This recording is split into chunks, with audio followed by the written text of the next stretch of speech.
بسم اللہ والحمد للہ والصلاة والسلام علی رسول اللہ وعلی آلہ وصحبہ اجمعین اما بعد۔ اسلام کے پہلے رکن شہادتین میں دوسری چیز جس کی گواہی ہم دیتے ہیں وہ محمد الرسول اللہ کی گواہی ہے، جس کا معنی ہے کہ محمد صلی اللہ علیہ وسلم اللہ کے رسول ہیں، اور جب وہ اللہ کے رسول ہیں تو اس کا معنی یہ ہے کہ وہ اللہ کی طرف سے مبلغ ہیں، یعنی اللہ کا پیغام بندوں تک پہنچانے کے لیے اللہ نے انہیں چنا اور انہیں رسول بنا کر بھیجا، جیسے پہلے بھی رسول آئے ہیں۔ جب تم اس بات کی گواہی دیتے ہو اور کہتے ہو اشہد ان محمد الرسول اللہ، تو اس کا معنی یہ ہے کہ تم یہ کہہ رہے ہو کہ میں اس بات کا اعتراف کرتا ہوں اور اقرار کرتا ہوں پورے یقین کے ساتھ کہ محمد صلی اللہ علیہ وسلم اللہ کے رسول ہیں، اس کی طرف سے پیغام پہنچانے والے ہیں جنہیں اللہ تعالیٰ نے تمام لوگوں کی طرف بھیجا، چاہے وہ جن ہوں یا انسان، عرب ہوں یا عجم، جیسا کہ اللہ تعالیٰ کا فرمان ہے قُلْ يَا أَيُّهَا النَّاسُ إِنِّي رَسُولُ اللَّهِ إِلَيْكُمْ جَمِيعًا، آپ کہہ دیجئے یعنی اے محمد صلی اللہ علیہ وسلم کہ اے لوگو میں تم سب کی طرف اللہ کا بھیجا ہوا رسول ہوں۔ اور اللہ تعالیٰ کا فرمان ہے وَمَا أَرْسَلْنَاكَ إِلَّا كَافَّةً لِلنَّاسِ بَشِيرًا وَنَذِيرًا وَلَكِنَّ أَكْثَرَ النَّاسِ لَا يَعْلَمُونَ،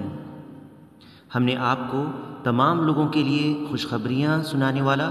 اور ڈرانے والا بنا کر بھیجا ہے، مگر لوگوں کی اکثریت بے علم ہے۔ محمد الرسول اللہ کی گواہی کا تقاضا یہ ہے کہ نبی صلی اللہ علیہ وسلم نے جن باتوں کی خبر دی ہے ان کی تصدیق کرنا،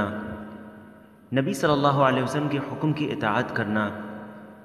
نبی صلی اللہ علیہ وسلم نے جن چیزوں سے روکا ہے ان سے رک جانا، اور اللہ تعالیٰ کی عبادت نبی صلی اللہ علیہ وسلم کے بتائے ہوئے طریقے کے سوائے کسی اور طریقے سے نہ کرنا، نیز نبی صلی اللہ علیہ وسلم کا احترام کرنا اور ان سے محبت کرنا، اور کسی مخلوق کی بات کو نبی صلی اللہ علیہ وسلم کی بات کے آگے نہ رکھنا، یہ تمام باتیں محمد الرسول اللہ کی گواہی دینے میں شامل ہیں۔ ہم نبی صلی اللہ علیہ وسلم کی باتوں کی تصدیق کرتے ہیں اور ان پر ایمان لاتے ہیں، چاہے وہ بات ہماری عقل میں آئے یا نہ آئے، کیونکہ نبی اپنی طرف سے نہیں بولتے بلکہ یہ اللہ تعالیٰ کی طرف سے وحی ہوتی ہے، جیسا کہ اللہ کا فرمان ہے وَمَا يَنطِقُ عَنِ الْهَوَىٰ إِنْ هُوَ إِلَّا وَحْيٌ يُوحَىٰ، اور نہ وہ نبی اپنی خواہش سے کوئی بات کہتے ہیں، وہ تو صرف وحی ہے جو اتاری جاتی ہے۔ اہل ایمان نبی صلی اللہ علیہ وسلم کی تصدیق کرتے ہیں ہر اس خبر کے تعلق سے جس کی آپ صلی اللہ علیہ وسلم نے خبر دی ہے، جن کا تعلق غیبیات سے ہے، چاہے ان کا تعلق ماضی سے ہو یا ان چیزوں سے جو گزر چکی ہیں، یا مستقبل سے ہو،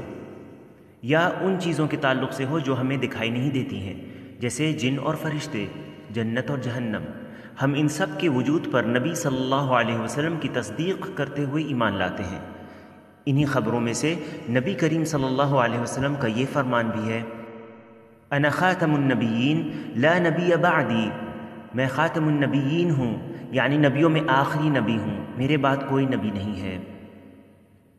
اور انہی خبروں میں سے اللہ تعالیٰ کی صفتوں کے بارے میں یا اس کے افعال کے بارے میں جو ہمارے نبی صلی اللہ علیہ وسلم نے اپنے رب کی طرف سے ہمیں بیان فرمایا ہے،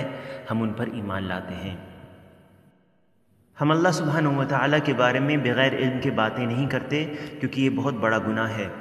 اللہ تعالیٰ کی صفتوں کے بارے میں یا اللہ سبحانہ و تعالیٰ کے افعال کے بارے میں جو ہمارے نبی صلی اللہ علیہ وسلم نے اپنی رب کی طرف سے ہمیں بتایا ہے، ہم صرف انہی باتوں کو بیان کرتے ہیں جس طرح اللہ کے رسول صلی اللہ علیہ وسلم نے بیان فرمایا، ان کی حقیقت پر ایمان رکھتے ہوئے۔ اسی طرح پچھلی امتوں کے واقعات، قبروں میں سوال اور جواب، اور اس میں نعمتیں اور عذاب، دجال کا خروج اور اس کا فتنہ، قیامت کی نشانیاں اور اس کی ہولناکیاں وغیرہ جیسی تمام خبروں کو ہم اپنے نبی صلی اللہ علیہ وسلم کی تصدیق کرتے ہوئے مانتے ہیں۔ جو شخص نبی صلی اللہ علیہ وسلم کی تصدیق نہیں کرتا اور آپ کی بتائی ہوئی خبر کو جھٹلا دیتا ہے، وہ مسلمان نہیں ہے۔ اللہ تعالیٰ کا فرمان ہے فَمَنْ أَظْلَمُ مِمَّنْ كَذَبَ عَلَى اللَّهِ وَكَذَّبَ بِالصِّدْقِ إِذْ جَاءَهُ أَلَيْسَ فِي جَهَنَّمَ مَثْوًى لِلْكَافِرِينَ، اس سے بڑھ کر ظالم کون ہے جو اللہ تعالیٰ پر جھوٹ بولے اور سچا دین جب اس کے پاس آئے تو اسے جھوٹا بتائے، کیا ایسے کفار کے لیے جہنم ٹھکانہ نہیں ہے؟ والذی جاء بالصدق وصدق به اولئک هم المتقون، اور جو سچے دین کو لائے اور جس نے اس کی تصدیق کی وہی لوگ متقی اور پارسا ہیں۔ جو شخص نبی کریم صلی اللہ علیہ وسلم کی تصدیق کرے گا وہ ان کی اطاعت بھی کرے گا، اور جن چیزوں سے انہوں نے ہمیں روکا ہے اس سے رکا بھی رہے گا، کیونکہ نبی کا حکم اللہ کی طرف سے حکم ہوتا ہے۔ لہٰذا جس نے نبی صلی اللہ علیہ وسلم کی فرما برداری کی اس نے اللہ کی فرما برداری کی، اور جس نے نبی صلی اللہ علیہ وسلم کی نافرمانی کی اس نے اللہ کی نافرمانی کی، جیسا کہ اللہ تعالیٰ نے فرمایا ہے من یطع الرسول فقد اطاع اللہ، جس نے رسول کی اطاعت کی اس نے اللہ تعالیٰ کی اطاعت کی۔ اور نبی صلی اللہ علیہ وسلم کا فرمان ہے من اطاعنی فقد اطاع اللہ ومن عصانی فقد عصى اللہ، جس نے میری اطاعت کی اس نے اللہ کی اطاعت کی، اور جس نے میری نافرمانی کی اس نے اللہ کی نافرمانی کی۔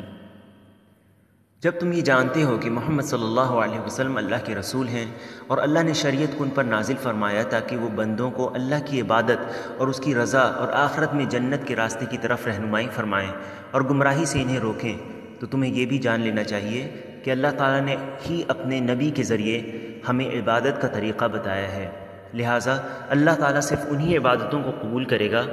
جو عبادت نبی صلی اللہ علیہ وسلم کے طریقہ کے مطابق ہوگی، یعنی جو عبادت سنت کے مطابق ہوگی،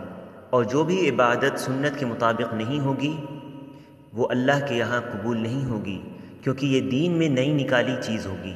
اور دین چونکہ اللہ کے رسول صلی اللہ علیہ وسلم پر مکمل ہو چکا ہے، لہٰذا کسی اور نئی چیز کو اس میں شامل کرنا اسے نامکمل ماننے کے مترادف ہے،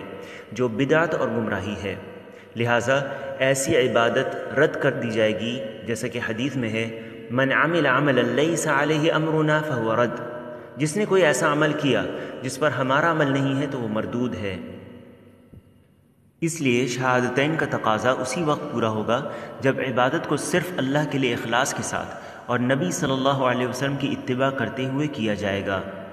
اللہ کے لیے اخلاص اور رسول کی متابعت کے بغیر کوئی عبادت قبول نہیں ہوگی، اور یہ کسی بھی عبادت کے قبول ہونے کی دو بنیادی شرطیں ہیں۔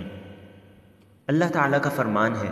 قل انما انا بشر مثلكم يوحى الي انما الهكم اله واحد